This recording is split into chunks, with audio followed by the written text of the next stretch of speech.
Welcome. My name is Harper West. I'm a psychotherapist and the developer of self-acceptance psychology. Today I'm going to talk about my personal journey towards self-acceptance, which began about 10 years ago as I was going through my second divorce, a fact that I'm not super proud of, but there it is. And my main goal at that time was to avoid repeating the unhealthy relationship patterns that I seem to have developed throughout my adult life. Little did I know that I'd also developed some really healthy, amazing transformations in my personality.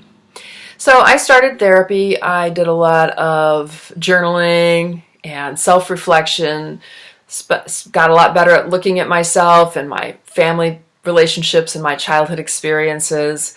I was lucky to have had a meditation practice in the 1970s that I had fallen away from but revived. I'd also practiced yoga for many years, and that was helpful, as well as a daily running practice that I experienced throughout my life.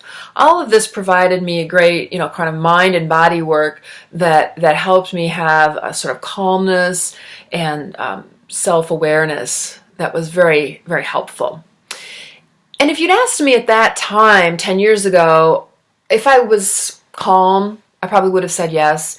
If you'd asked me if I loved myself, I probably would have said yes. But I really wasn't.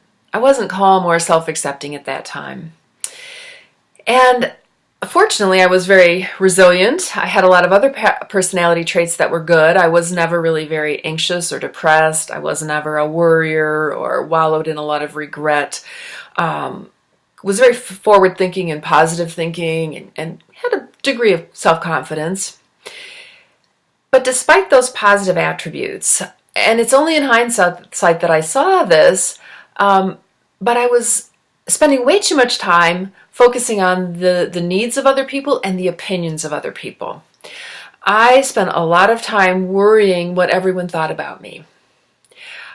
And it's because I had such low self-worth that I was so desperate for this feeling of acceptance from others. I had no real self-acceptance. And as I look back, I can clearly see that my low self-worth and this desperate need for approval affected my relationships with others and with myself. Hindsight has allowed me to become fully aware of how this played out in many very specific and intriguing ways in my personality. Many of the changes that I experienced happened organically. I didn't set about to specifically change that personality trait. For example, I used to blush a lot. I was very shy and nervous, not just in public speaking, but even just meeting somebody at a party, and I would get red. It wasn't until a few years later that I realized I really don't blush anymore. And yet I didn't specifically set out to change that trait. It just happened as I became more self-accepting and self-confident. So if you want to hear more about some very specific personality changes, and there's some really big ones that I'll talk about, check out my next video.